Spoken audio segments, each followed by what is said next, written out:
गांव बनगाम को उसके शांत माहौल के लिए जाना जाता था।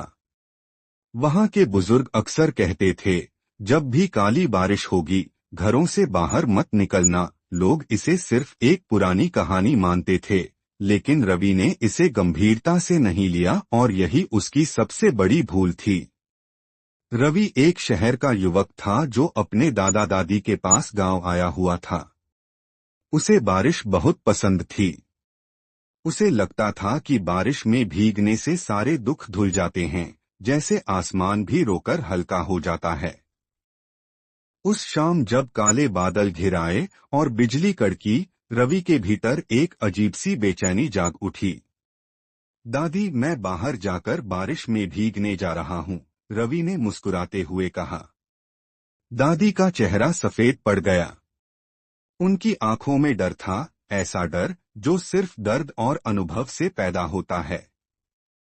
कांपती आवाज में बोली, नहीं बेटा, ये काली बारिश है, बाहर मत जाना। रवि हंस पड़ा। दादी, आप भी न, ये सब कहानियां हैं। दादी का झुर्रियों भरा चेहरा दर्द से भर गया। उनकी आंखों में पानी भर आया, मानो वो कुछ कहना चाह रही थीं लेकिन कह नहीं सकी। रवि उनकी परवाह किए बिना छत पर चला गया। बारिश शुरू हो चुकी थी, मगर यह बारिश अजीब थी। पानी काले रंग का था, जैसे उसमें कालिक खुली हो। बारिश की हर बूंद उसके कपड़ों को गाढ़े रंग में रंगती जा रही थी। हवाएं सिसकियों जैसी आवाज कर रही थीं, मानो कोई दूर कहीं दर्द में रो रहा हो। अचानक रवि को ऐसा लगा कि कोई उसे घूर रहा है। उसने नीचे झांका तो देखा, सड़क के किनारे एक सफेद धोती में लिपटा हुआ बाबा खड़ा था। उसकी आंखें अजीब सी चमक रही थीं। वह रवि को इशारे से नीचे बुला रहा था। रवि का दिल जोर जोर से धड़कने लगा। रवि ने अनदेखा किया और वापस मुड़ने लगा। तभी बाबा की फुसफुसाती आवाज उसके कानों में गूंजने लगी, बारिश में अकेले मत खेल बेटा, वो आ जाएगी। रवि ने घबराकर पीछे देखा, छत के कोने में एक परछाई बैठी थी। उलझे हुए बाल उसके चेहरे पर लटके थे। उसकी सफेद साड़ी भीगकर गहरी काली हो चुकी थी। उसका चेहरा, वो चेहरा इतना भयानक था कि रवि के पैरों तले जमीन खिसक गई। उसकी आंखों से खून की धार बह रही थी और उसके फटे होठों से एक मध्यम सी फुसफुसाहट निकल रही थी। रवि की सांसें तेज हो गईं। वो चीखते हुए नीचे भागा और दरवाजा अंदर से बंद कर लिया।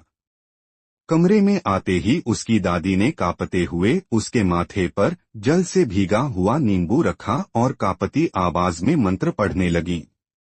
बाहर दरवाजे पर जोर जोर से दस्तक होने लगी।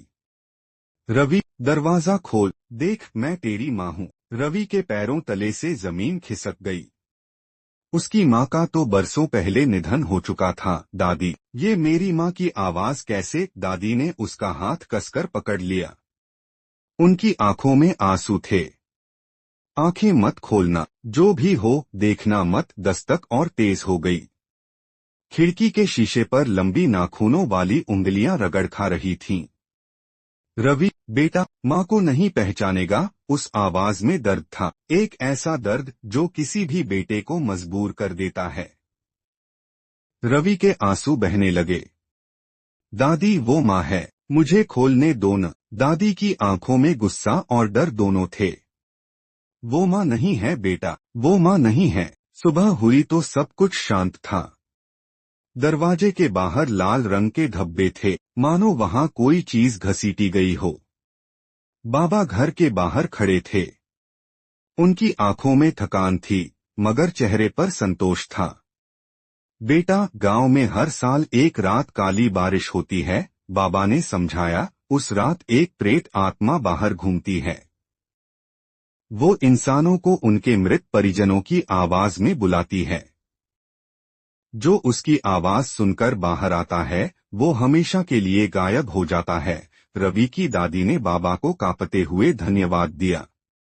बाबा मुस्कुराए और बोले, इस गांव में मेरा काम है लोगों को उस बला से बचाना। जब तक वो नहीं जाती मैं यही रहूंगा। रवि ने बाबा को धन्यवाद दिया और अपनी दादी से लिपटकर फूट फूट कर रोने लगा। उसकी दादी भी उसे गले लगाकर रोने लगी। उस दिन रवि ने कसम खाई कि अब कभी काली बारिश में घर से बाहर नहीं निकलेगा।